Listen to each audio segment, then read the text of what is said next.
I like to say that we can have it all. We can have very successful businesses.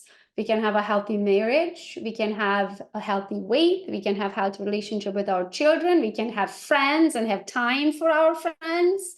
But in order to do that, I literally schedule everything.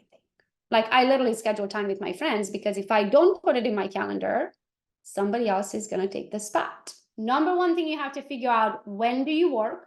And the rest of the time has to be blocked out. I work Monday to Wednesdays, which means if we go to this next slide over here, you'll see that I have days that I am blocked out, which in my case are every Thursday, Friday, Saturday, and Sunday. Which means it has to be blocked out from 9 a.m. to 11 p.m. for the rest of my life on these days, because I do not work. Because I want you to have a life too, not just work. I usually get this message from Lindsay by 8 in the morning. So an hour before my very first appointment, she will send me my schedule for the day, because I want to know what type of day am I having. Is it in front of the computer and all kinds of meetings with all kinds of people and yada yada, right? Do I have to have makeup on, or is it kind of behind the computer? I don't have to have makeup on. Am I having a podcast, or am I going live, or am I just hanging out with my team? So now let's go into color coding. So we color coordinate everything. And here are my colors. Again, you get to pick your own colors. You get to choose whatever color means anything to you. So for me, anything that's work appointment and I have to be there, I have to be there. It's red.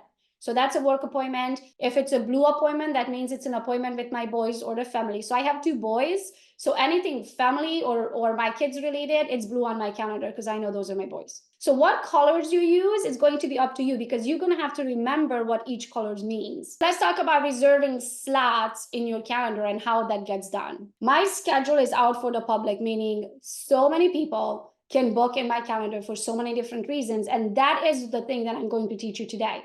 I don't want you to be doing the back and forth ever again. So you should have certain pre-scheduled appointments in your calendar. So that's the idea, is to pre-create, as you can see in the slides, to pre-create these slots in your time, in your calendar, that no matter what, on that day and that time, you can be doing the listing presentation. So what Lindsay does, actually, do you want to explain that, Lindsay, very quick? When someone reaches out to me and they want to have a call with Gogo, a meeting, I always ask them for which purpose, for how long it would take, the length of the meeting.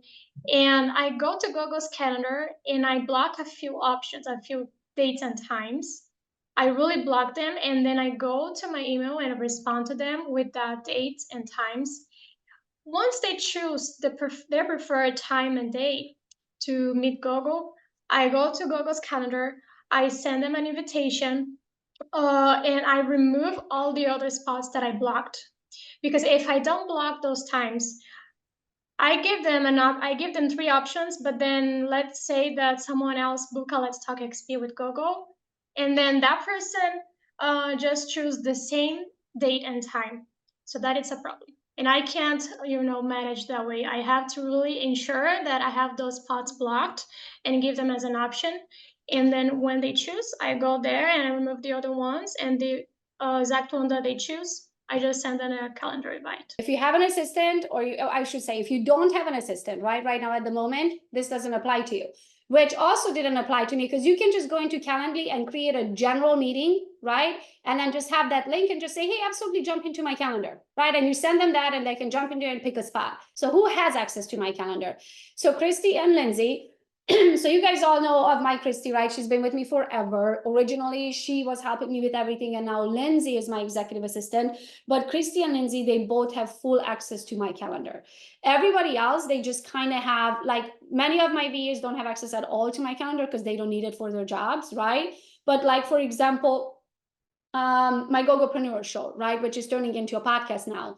Natalia has to be able to know, am I available for her to schedule someone, but she doesn't have access to actually schedule them in my calendar. Does that make sense? So she can come over super quick in my calendar. She can log in and see my calendar, but then she has to talk to Lindsay to actually block that spot and then assure that spot in my calendar, right? Okay, so let's dive into the features of the calendar. Number 1 tool of the year that you need and you cannot live without is Calendly. What Calendly allows you to do is to have pre-recorded pre-scheduled meetings, and you can also set up the details of that meeting.